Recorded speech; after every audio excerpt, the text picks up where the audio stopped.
ನೋಡಿ, ಇಂಥ ಪ್ರಕರಣದಲ್ಲಿ ಸತ್ತವನ್ ಬಂದು ಸಾಕ್ಷಿ ಕೊಡಕ್ಕಾಗಲ್ಲ, ಆಯ್ತಲ್ಲ.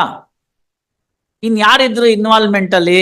If it is a bus conductor can say, if he standing in the front door along with the driver, or any passenger who is sitting in that fashion, or any such person who could say. ಅವ್ರನ್ನ ಯಾರನ್ನು ವಿಚಾರಣೆ ಮಾಡಲಿಲ್ಲ, defence evidence ಅಂತ ಬೇಡ. Accused ಹೇಳ್ಬೋದಲ್ಲ, he the one who is responsible for the death.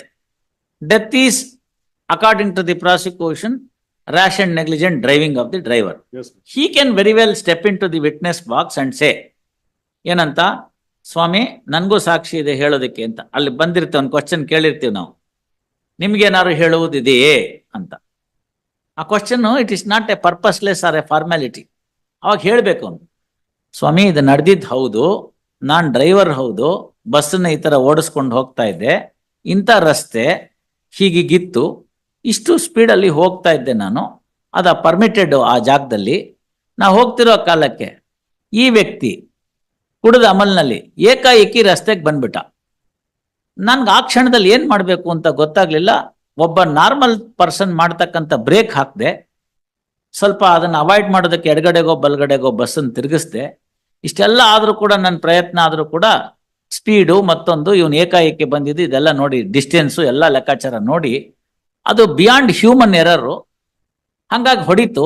ನಾನೇನು ಬಿಟ್ಟು ಓಡೋಗ್ಲಿಲ್ಲ, ನಾನೇ ಅದನ್ನ ಇನ್ಫಾರ್ಮ್ ಮಾಡಿದೆ, ಸಹಾಯ ತಗೊಂಡೆ ಜನಗಳು ಸಹಾಯ ತಗೊಂಡು ಅವನಿಗೇನೋ ಆಸ್ಪತ್ರೆಗೆ ಸೇರಿಸಿದ್ವಿ. ಆಸ್ಪತ್ರೆಗೆ ಸೇರಿಸಿದಾಗ್ಲೂ ಕೂಡ ನಾನೇನು ಹಾಗೆ ಬಿಡಲಿಲ್ಲ. ಅಲ್ಲಿ ಹೋದೆ, ನೋಡಿದೆ, ಡಾಕ್ಟ್ರ್ ಏನೇನು ಔಷಧಿ ಪಥ್ಯ ಏನೇನು ಕೇಳಿದ್ರು ಅದೆಲ್ಲ ತಂದು ಕೊಟ್ಟೆ. ಅವ್ರ ಮನೆ ಜೊತೆಗಿದ್ದೆ. ನನಗೂ ಒಂಥರ ಅನ್ನಿಸ್ತು, ಇದು ಮಾಡಿದ್ದು ಈ ಥರದ್ದು ಆಗೋಯ್ತಲ್ಲಪ್ಪ ಅಂತ. ಹಾಗಾಗಿ ಇದೆಲ್ಲ ಮಾಡಿದ್ಮೇಲೆ ನಾನು ದೇವ್ರ ಇದು ಇಚ್ಛೆ ಮತ್ತೆ ಅವನಿಗಾಗಿದ್ದಂಥ ಆಕ್ಸಿಡೆಂಟಿನ ಇಂಪ್ಯಾಕ್ಟು ಉಳಿಲಿಲ್ಲ ಅವನು. ಈ ಸಂದರ್ಭದಲ್ಲಿ ನಾನೇನು ಮಾಡೋಕ್ಕಾಗ್ತಿತ್ತು ಮಹಾಸ್ವಾಮಿ, ಅದರಿಂದ ನಾನು ಮಾಡೋದೆಲ್ಲ ಮಾಡಿದ್ದೀನಿ, ದಯವಿಟ್ಟು ತಮ್ಮ ಕರುಣೆ ಕಕ್ಲಾತಿಗೆ ಬಿಟ್ಟಿದ್ದೀನಿ, ಏನು ಮಾಡ್ತಿರೋ ಮಾಡಿ ಅಂತ ಒಂದು ಸಾಕ್ಷಿ ಬಂದಿದ್ರೆ ನಾನು ಅವಾಗ ಅದನ್ನು ಕನ್ಸಿಡರ್ ಮಾಡ್ತಿದ್ದೆ. ಏನೂ ಇಲ್ಲ, ಅವನು ಆಕ್ಸಿಡೆಂಟೇ ಡಿನೇ ಮಾಡ್ತಾನೆ. Then how can I believe your 2,80,000? ಇರ್ಲಿ ಅಲ್ಲಲ್ಲ, see may pass on some document, we may consider it. Fact remains that there is no evidence. ನಮ್ ಗಮನಕ್ಕೆ ಬರ್ಬೇಕಲ್ಲ. ಸ್ವತಂತ್ರ ಕುಮಾರ್ ಸಾಹೇಬ್ರು ಅದನ್ನೇ ಬರೀತಾರಲ್ಲಿ. It is not an empty formality, it has to serve two purpose. Prosecution ಅವರು ಮಾಡಿರ್ತಕ್ಕಂಥ ನಿಮ್ಮ ಮೇಲೆ ಗುರುತರವಾದ ಆರೋಪ, ಆ ಆರೋಪಕ್ಕೆ ಪೂರಕವಾದ ಸಾಕ್ಷಿನ ಆರೋಪಿ ಗಮನಕ್ಕೆ ತರಬೇಕು. ತರ್ತಾರೆ, ನೋಡಿ ಇಂಥ ಸಾಕ್ಷಿ ಹಿಂಗೆ ಹೇಳ್ತಾನೆ, ಇಂಥ ಸಾಕ್ಷಿ ನಿಮ್ ವಿರುದ್ಧ ಹಿಂಗೆ ಹೇಳ್ತಾನೆ, ಇಂಥ ಸಾಕ್ಷಿ ನಿಮ್ ವಿರುದ್ಧ ಹಿಂಗೆ ಹೇಳ್ತಾನೆ, ಇದಕ್ಕೆ ನಿಮ್ ಸಮಜಾಯಿಷಿ ಏನು ಅಂತ. ಅದನ್ನು ಹೇಳಲಿಲ್ಲ ಅವನು, ಪುಣ್ಯಾತ್ಮ, ಎಲ್ಲ ಸುಳ್ಳು ಅಂದ. ಆಯ್ತಾ. ಎರಡನೇದು ಕೊನೆ ಕ್ವಶನ್ ಇರುತ್ತೆ, ಲಾಸ್ಟ್ ಬಟ್ ಒನ್, ನಿಮ್ಗೆ ಹೇಳುವುದಾದ್ರೂ ಏನಾದ್ರು ಇದೆಯಾ, ನೀವು ಸಾಕ್ಷಿ ಮಾಡಿಸ್ತೀರಾ ಅಂತ. ಇದಲ್ದಲ್ನೇ ಇನ್ನೊಂದು ಪಾಯಿಂಟ್ ಇದೆ, 313 ಸಬ್ ಕ್ಲಾಸ್ 4 ಅಂತ. ಗೊತ್ತಾಯ್ತಲ್ಲ. ಕಕ್ಷಿಗಾರ ಹೆಬ್ಬೆಟ್ ಗಿರಾಕಿ ಅಂತ ತಿಳ್ಕೊಳ್ಳೋಣ, ಹೆಬ್ಬೆಟ್ ಗಿರಾಕಿ ಅಂತ ತಿಳ್ಕೊಳ್ಳೋಣ. ಲಾಯರ್ ಇದ್ರಲ್ಲ ಅವ್ರಿಗೊಬ್ರು, LLB ಮಾಡೋರು, ಅವ್ರು ಬರ್ಸಾಕ್ಬೋದಾಗಿತ್ತಲ್ಲ ಅಚ್ಚುಕಟ್ಟಾಗಿ ಕನ್ನಡದಲ್ಲೋ ಇಂಗ್ಲಿಷಲ್ಲೋ ಬರ್ಸಾಕಿದ್ರೆ ರಿಟರ್ನ್ ಸಬ್ಮಿಷನ್ ನಮ್ಮ ಮುಂದೆ ಇರ್ತಿತ್ತು. ಅದನ್ನ ಕನ್ಸಿಡರ್ ಮಾಡಿ ಒಂದು ಜಜ್ಮೆಂಟ್ ಬರೆಯಕ್ಕೆ ಅನುಕೂಲ ಆಗ್ತಿತ್ತು. ಏನೂ ಇಲ್ಲ, ಏನೇನೂ ಇಲ್ಲ. ಹೋಗ್ಲಿ, ನಿಮ್ಮ ಅಷ್ಟೆಲ್ಲ ಹೇಳ್ದಂತ ನೀವು ಸದ್ಗುಣ ಸಂಪನ್ನರ ಅಂದ್ರೆ ನೀವೇನ್ ಕಂಪ್ಲೇನೆಂಟ್ ಅಲ್ಲ. ನೀವು ಹೇಳಿದ್ರಲ್ಲ ಸರ್ ನಾನೆಲ್ಲ ದುಡ್ಡೆಲ್ಲ ಖರ್ಚು ಮಾಡಿದೆ ಅಂತ. You are not the person who complaint to the police. Ishwar is the person who has complaint. Yes sir, he is the complainant. ಸಿ ಇದ್ರೆಲ್ಲ ಇಂಟ್ರೆಸ್ಟೆಡ್ನೆಸ್ ಎಲ್ಲ ಹೋಗ್ಬಿಡುತ್ತೆ.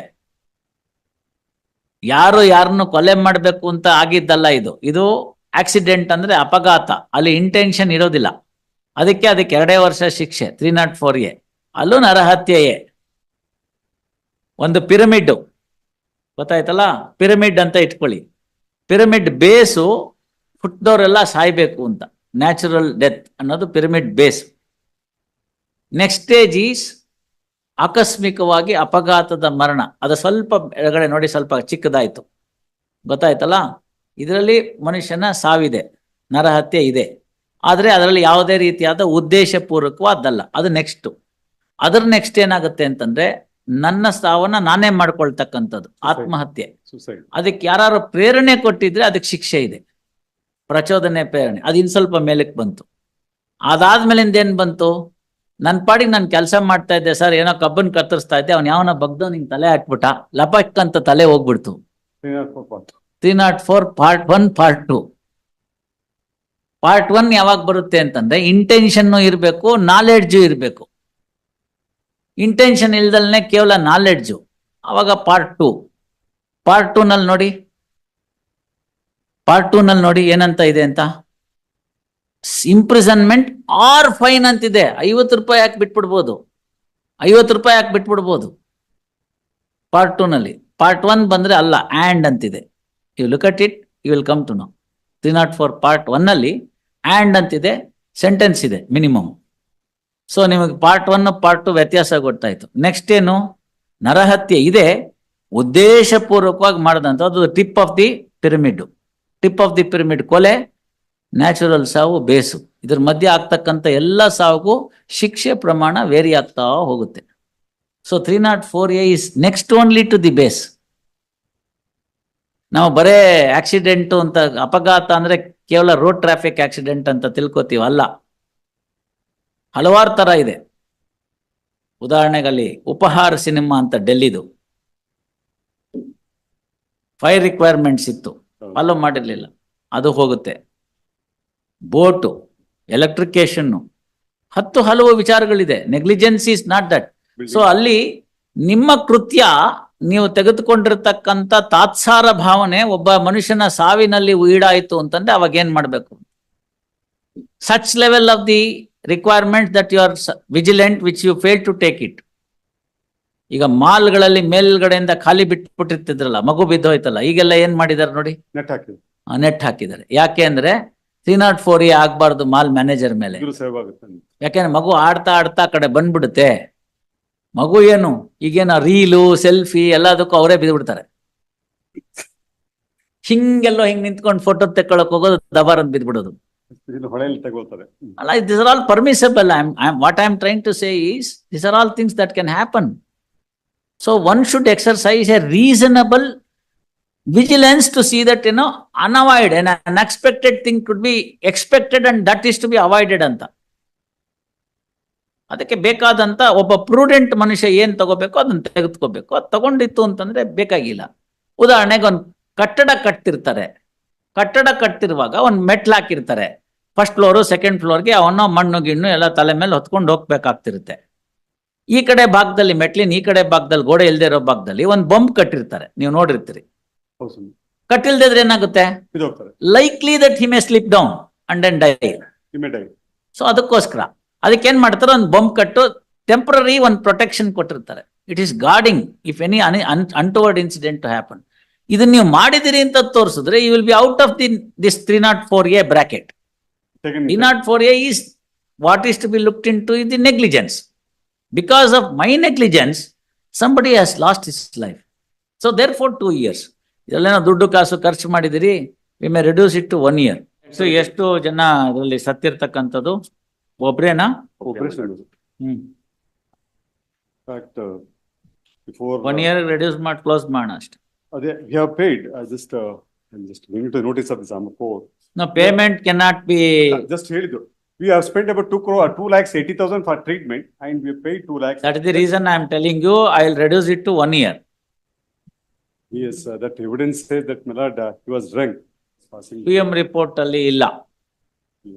Here this PM report ಅಲ್ಲಿ ಇಲ್ಲ. ನಿಮ್ಮ ಅಕ್ಯೂಸ್ ಸ್ಟೇಟ್ಮೆಂಟ್ ಅಲ್ಲಿ ನಾನು ಕರೆಕ್ಟ್ ಆಗಿ ಓಡಿಸ್ತಿದ್ದೆ, ಇವನು ಕುಡ್ಕೊಂಡು ಅಡ್ಡಾದಿಡ್ಡಿ ರಸ್ತೆಗೆ ಬಂದ ಅಂತ ಇಲ್ಲ. ತಾವು ನೋಡಿ. I did not.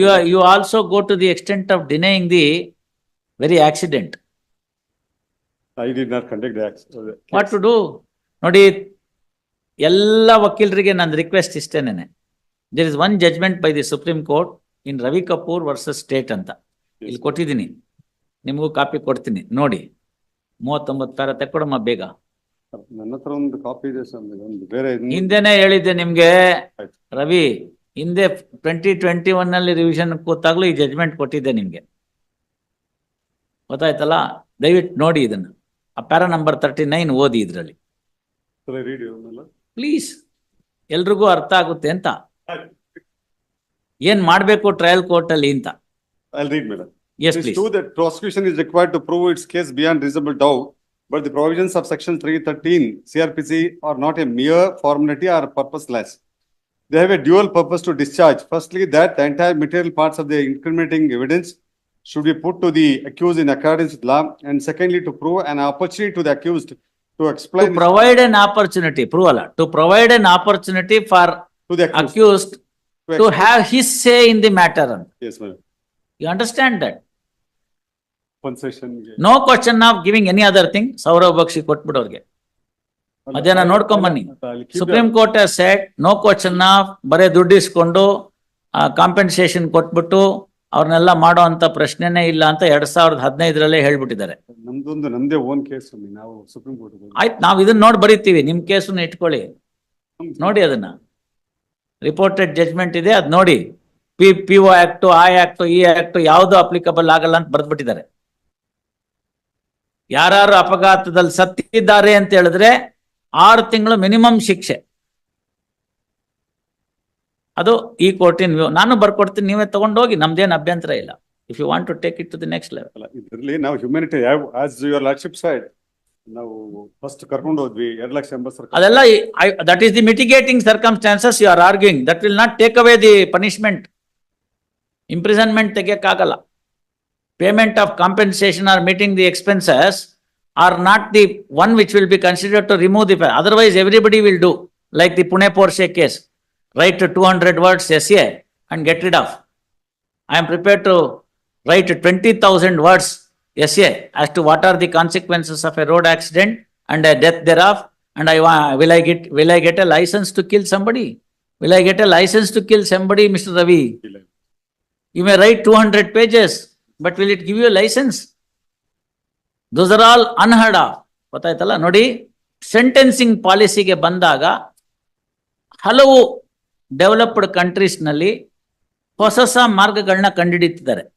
ರೆಟ್ರಿಬ್ಯೂಟಿವ್ ಥಿಯರಿ ಅಂತ ಇದೆ, ರೆಸ್ಟಿಟ್ಯೂಟಿವ್ ಥಿಯರಿ ಅಂತ ಇದೆ, 5 ಗೋಲ್ಡನ್ ಅವರ್ಸ್ ಅಂತ ಕರೀತಾರೆ. ರೆಸ್ಟಿಟ್ಯೂಟಿವ್